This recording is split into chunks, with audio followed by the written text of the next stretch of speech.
Welcome to my channel, Satwat Academy for Special Needs Children.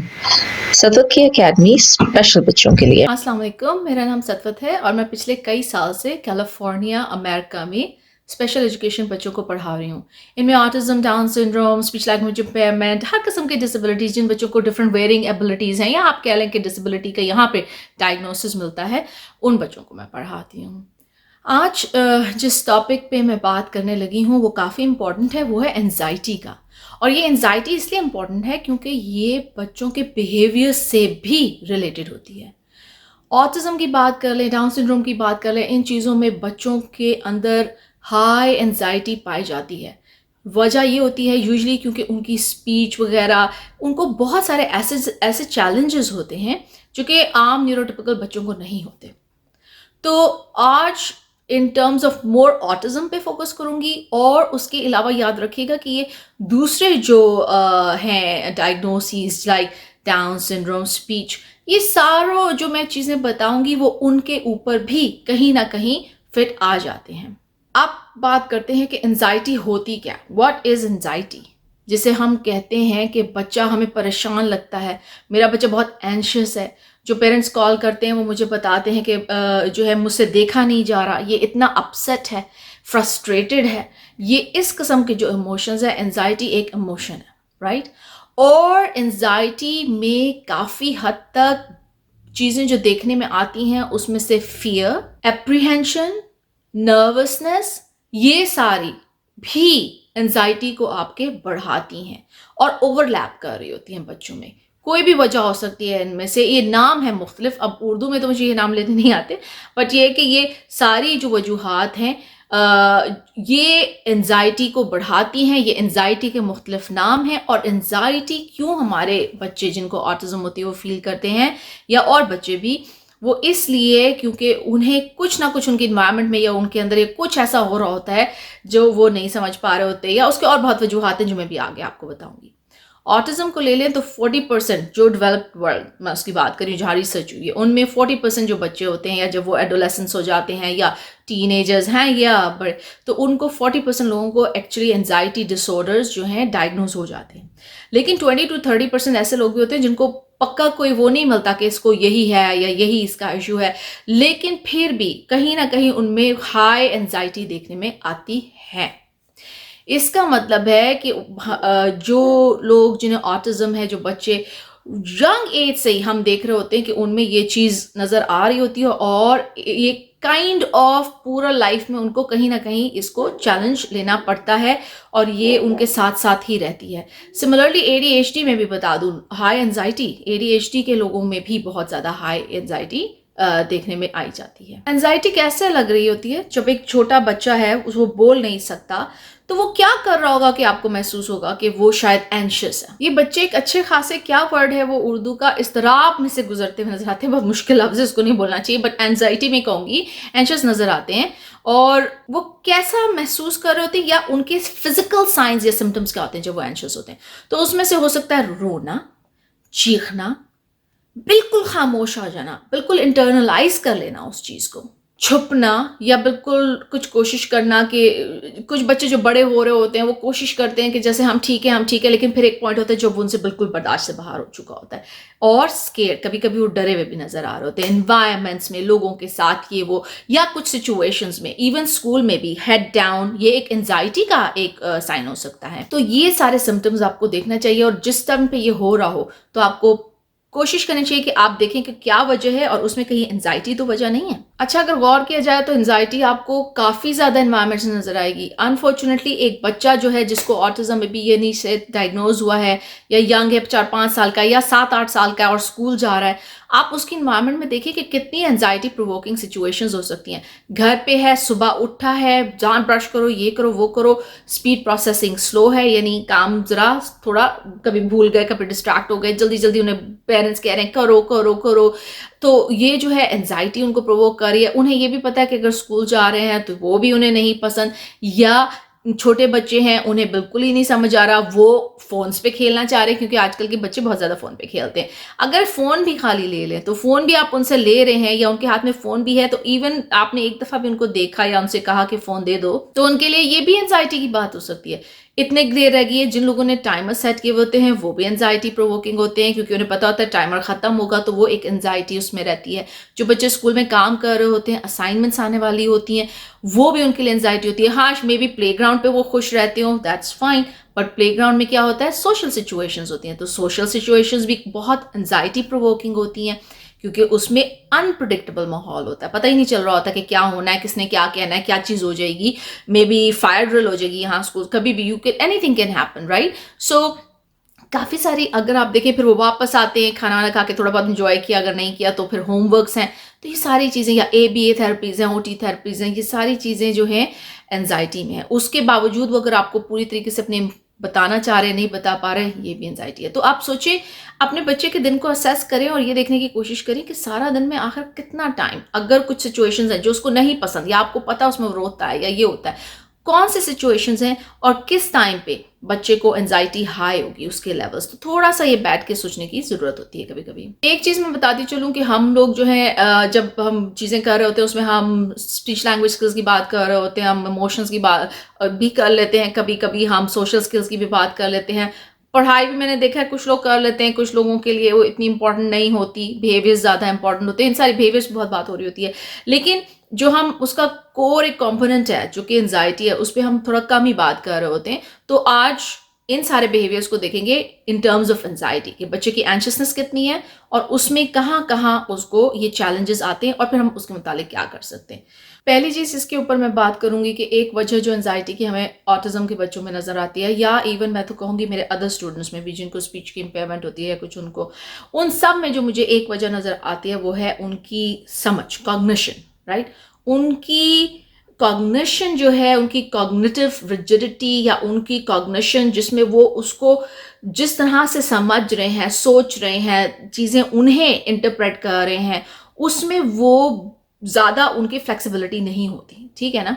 इसका क्या मतलब है, वो चीज़ें देख रहे हैं और जिस तरह वो उसको प्रोसेस कर रहा है उनका दिमाग, या उनके एक्सपीरियंस के बेस पे, या जो उनकी एबिलिटीज़ हैं उसकी बेस पे जो उसको प्रोसेस कर रहे हैं, वो जो है बहुत उनके लिए मुश्किल है प्रोसेस करना। उनको आम लोगों की बातें नहीं समझ आ रही, आम एनवायरमेंट्स नहीं समझ आ रही, तो ये जो है ना, ये because of the cognition, the way they process things and the environment, उनके लिए एंजाइटी प्रोवोकिंग हो सकता है। चेंज उनसे बर्दाश्त नहीं होता। चेंज से क्या मुराद है जनाब, मैं जो हूँ, एक याद रखिएगा कि ये लोग जो होते हैं ना, बहुत जो होते हैं बिग पिक्चर तो देखते हैं, लेकिन ये लोग काफ़ी ज़्यादा जो होते हैं छोटी छोटी चीज़ों के ऊपर भी फोकस करते हैं। फॉर एग्जांपल, जैसे मैं अपने स्टूडेंट्स को रोज़ अगर एक पेन पेपर वो देती हूँ, तो कभी कभी वो बहुत रिजिड हो जाते हैं कि हमें यही वाला पेपर चाहिए, या हमें यही वाला मार्कर चाहिए, या पेन चाहिए, या इस तरह से चाहिए।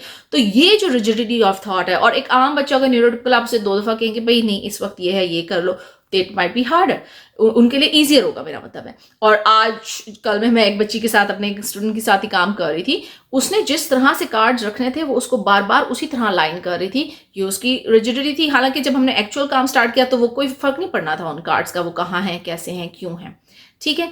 वो के, अगर उसका के को लिखना उसके लिए हार्ड था, तो जब तक वो उस के को परफेक्शन में नहीं लिख रही थी, वो उसके लिए उस चीज से आगे बढ़ना मुश्किल हो रहा था। हालांकि मैं उसको कह रही थी दिस इज फाइन।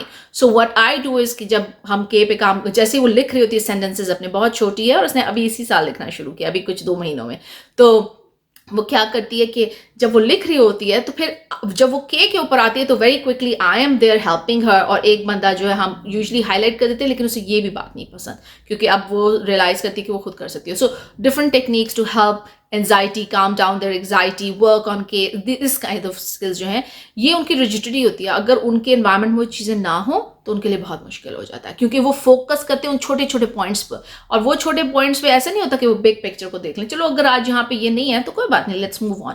उनके लिए कुछ बहुत बड़ी चीज़ मिसिंग होती है उसमें से। तो कुछ, जाहिर है हर बच्चा ऐसा नहीं होता, कुछ लोगों के लिए ये भी एक चैलेंज होता है। अच्छा, मुख्तलिफ एनवायरमेंट्स में जो होता है उनका ट्रांजिशन करना हमने देखा है मुश्किल होता है, ये भी एंजाइटी प्रोवोक करता है। ट्रांजिशन, आप ट्रांजिशन के हैं, वो लोग जो है घबरा जाएंगे, उनको ये मुश्किल लगेगा, और वो किस लिए है, वो इसलिए है क्योंकि अगेन मैं इस इन्वायरमेंट में हूँ, तो मैंने, अगर मुझे ऑटिज्म है और उन बच्चों को, तो उन्होंने सोचा भाई ये होगा। अगली इन्वायरमेंट में एक बिल्कुल टोटली डिफरेंट सेट ऑफ चीज़ें उन्होंने अपने दिमाग में प्लान की हुई है कि ऐसे ऐसे ऐसे होगा।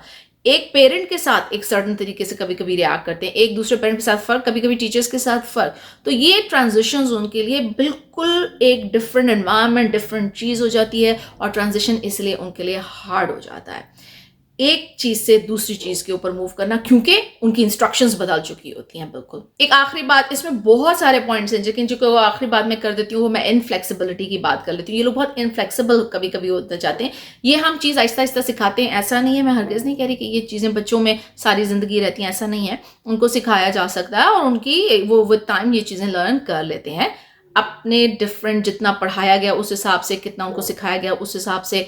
और मैं जिन टेक्निक्स की बात कर रही हूँ वो सिर्फ जो है एविडेंस बेस्ड की बात कर रही हूँ। मैं कोई इधर उधर की चीज़ की बात नहीं कर रही जिसकी कोई एविडेंस नहीं है, ना मैं मेडिकल की बात कर रही हूँ, ना मैं और किसी चीज़ की बात कर रही हूँ। ठीक है, मैं सिर्फ जो क्लियरली लिखा हुआ है कि इस तरह से करें तो इस तरह होता है और ये प्रूवन है इवैल्यूएशन, तो उनकी ही बात कर रही हूँ मैं अभी। तो उन सारे तरीकों से जो है बच्चों को सिखाया जा सकता है। ठीक है, हाँ, मैं ये नहीं कह रही कि बच्चों को कोमोर्बिडिटीज नहीं होती, यानी उनकी एंजाइटी कोई बीमारी से भी आ सकती है।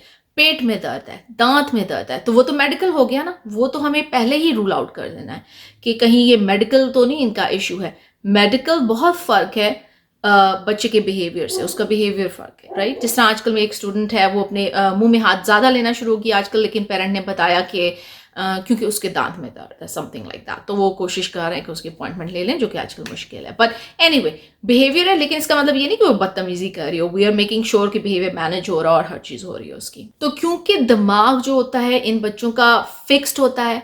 क्यों फिक्स्ड होता है? क्योंकि इट हेल्प्स।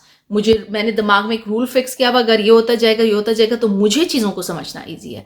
लेकिन जैसे ही रूल्स चेंज होंगे, कोई चीज़ बदल जाएगी, तो मुझे मे बी उसकी कॉम्प्रिहेंशन ही नहीं है कि ये क्या हो रहा है और क्यों हो रहा है, राइट। मैं नहीं अंडरस्टैंड कर पाऊंगी अगर मुझे ऑटिज्म है। मैं उस सोशल सिचुएशन को, लोग ऐसे क्यों कर रहे हैं, क्या कर रहे हैं, इन चीज़ों को नहीं समझ पाऊंगी।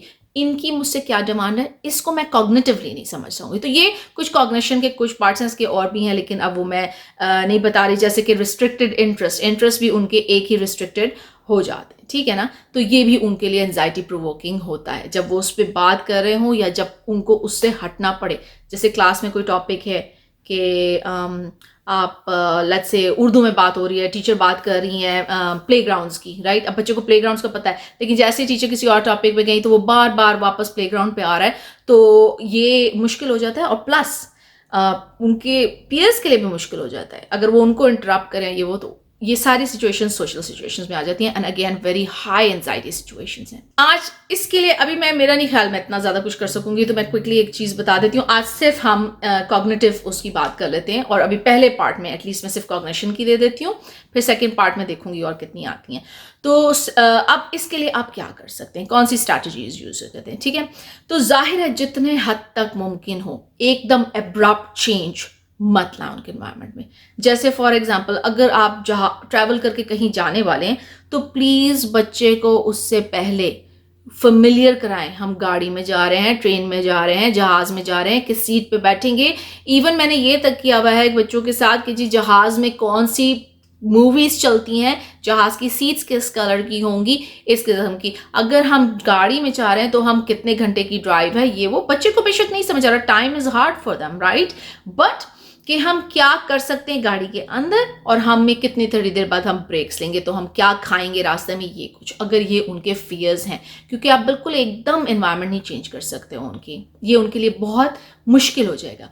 और जब वो चले जाएं और फिर वापस आ रहे हो घर, तब भी आपको ये सब करना पड़ेगा, क्योंकि उनके लिए एनवायरनमेंट फिर चेंज हो रही है। मे बी वो अभी आज ऐसा है कि मेरी किसी से बात हुई और उनके जो बच्चा है उसको काफ़ी स्ट्रगल करना पड़ा when he went back, because उसको वहाँ बहुत अच्छा एनवायरनमेंट मिला जहाँ वो था, एंड ही इज स्ट्रगलिंग। सो क्यों? क्योंकि anxiety, this is all anxiety, fear कि मुझे वो लोग मिलेंगे नहीं मिलेंगे, वो फ्रेंड्स मिलेंगे नहीं मिलेंगे, वो इंजॉयमेंट मिलेगी नहीं मिलेगी, और now I am back to the same old काम काम काम। ट्रांजिशंस, ईज इन टू दम। ट्रांजिशंस को आपको आराम से बच्चे को एक्सप्लेन करना है, उसके लिए विजुअल स्केड्यूल्स, विजुअल प्रॉम्प्ट्स बहुत ज़रूरी हैं। मैंने तो आज तक कोई ऐसा इन्वायरमेंट नहीं देखा, कोई ऐसा वो नहीं देखा जो कि बच्चों के साथ विजुअल्स के साथ ना काम करो। मैं पैक्स की बात नहीं कर रही, पैक्स होते हैं पिक्चर एक्सचेंज कम्युनिकेशन सिस्टम्स, उसका एक खास रिजिड तरीका होता है।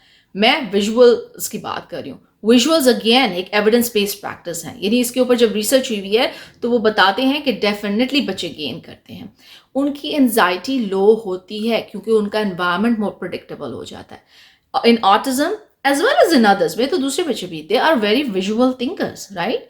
ज़ाहिर है अगर उनको विजुअल इम्पेयरमेंट है तो आप डिफरेंट तरीके से करेंगे, but they are visual thinkers. तो आपको उनको दिखानी पड़ेंगी चीज़ें, जिसके लिए आप स्केड्यूल्स कर सकते हैं, जिसके लिए आप इस किस्म की पिक्चर कुछ कर सकते हैं उनके लिए। आखिरी चीज़, जो 2-3 चीज़ें और बहुत ज़्यादा है लेकिन अब मैं आखिरी कर रही हूँ, और वो ये है कि लेट्स टॉक अबाउट के रूटीन्स कैसे बच्चों के फॉलो होते हैं। वो इस तरह होते हैं कि आज बच्चा मेरे पास आया, मैं कहीं बैठी हुई, उन्होंने मेरा फ़ोन लिया, वो चले गए, मैं कहा ओ दे दो, मैंने खुद दे दिया क्योंकि मैं काम कर रही हूँ या टीवी देख रही हूँ, कोई फिल्म अपना ड्रामा देख रही हूँ, या मुझे खाना पकाना है, राइट।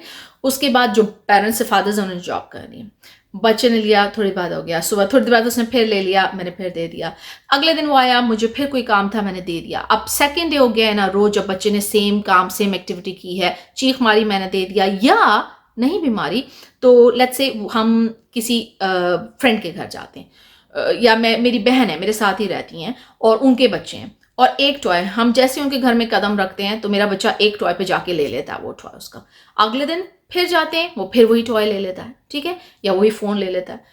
तीसरे दिन अगर वो वही चीज़ करेगा तो इसका मतलब उसका ऑलरेडी रूटीन बनना शुरू हो गया। So we have to make sure कि ये बच्चों के रूटीन इतने रिजिड सेट ना हो। जब वो जाए तो maybe another toy, maybe he has to share, maybe उसका कज़न पहले वो टॉय ले ले। सो ये रिजिडिटी जो आती जाती है ना इन बच्चों के दिमाग में, ये very quickly they form these things, क्योंकि एनवायरमेंट्स उनके लिए हार्ड होती हैं, तो दे क्लिंग टू थिंग्स कि ये अच्छा मैंने ये करना, मैंने ये करना, मैंने ये करना, और वो यूजुअली क्या चीज़ें होती हैं जो उनको पसंद होती हैं। जब आप वो चीज़ें उनसे लेने की कोशिश करते हैं या 10 दिन बाद चेंज करने की कोशिश करते हैं, जैसे बाइसिकल्स, मेरे कुछ स्टूडेंट्स हैं, मैं आपको एग्जांपल देती हूँ। एक स्टूडेंट था, वो बाइसिकल्स को उसने पसंद करता था, पहले दिन एक बाइसिकल, मैंने गौर नहीं किया, दूसरे तीसरे दिन फिर मैंने देखा कि वो रो रहा है, तो मैंने कहा क्या हुआ। अब वो लाइन में भी, एक हफ्ते के अंदर वो लाइन में खड़े होकर बाइसिकल की राइड्स बच्चों के साथ, आम जेनेट स्टूडेंट्स के साथ ले रहा है, लेकिन जब उसकी बारी आती थी तो वेट करता रहता था और फ्रस्ट्रेटेड नजर आता था, एंजाइटी। तो मैंने फिगर आउट किया कि हुआ क्या, उससे पूछा तो उसने इशारों में, वर्ड्स में कुछ मुझे ये बताया कि वो एक खास ट्राइसिकल जो एक खास रंग की थी और वो रेडी थी, बाकी सब भी रेडी थी, मगर उसके पैडल एक खास तरह के थे और उसकी बैक बहुत माइन्यूट फर्क था, मगर उसने अपने दिमाग में इसको फिक्स कर लिया था। तो फिर मेरा रूल ये था कि either you get this and if you waiting, और वो नहीं तो, और वो नहीं है और बच्चे कर रहे हैं तो उसकी बारी, let them do it first then it's your turn. तो ये वाले चक्कर, तो रूटीन्स, फिर उसके बाद हमने रूटीन्स को उसके एडजस्ट किया। क्या वो वही साइकिल लेता था, वो वही साइकिल लेता था, लेकिन मैंने जो वर्क किया उसके ऊपर वो ये किया कि फिर वो वेट करना सीख गया, दूसरों को बारी देता था, फिर अपनी बारी करता था, फिर दूसरों को बारी देता था उसी बाइसिकल पे और लाइंस में लग के। So there was nothing wrong with that. अच्छा, एक आखिरी चीज़ कि इनकरेज ज़रूर करना है, उनको प्रेज ज़रूर करना है, उनकी छोटी छोटी बातों को आपने करना है, अगर वो स्केड्यूल यूज़ किया उसको करना है, सिर्फ नेगेटिव चीज़ों को नहीं, पॉजिटिव चीज़ों को भी देखना है। कोई ज़रूरी नहीं हम हर वक्त उनको सिखाने के ही मोड में हों। और प्रेज़ का एक रूल ये है कि अगर आप, अक्सर मैं कभी कभी वीडियोस देख रही होती हूँ तो मैं ये पेरेंट्स को याद दिलाने की कोशिश करती हूँ कि अगर आपने एक करेक्शन किया बच्चे की तो आप 4 से 5 उसको प्रेज दें, पॉजिटिव कोई चीज़ दें, फिर एक करेक्शन, फिर करेक्टिव फीडबैक, एंड देन आप फिर उसको वो करें। ये एंजाइटी का सिर्फ एक एंगल था, इसके अलावा 4 से 5 एंगल्स और हैं, लेकिन आज के लिए इतना ही काफ़ी है। अस्सलाम वालेकुम।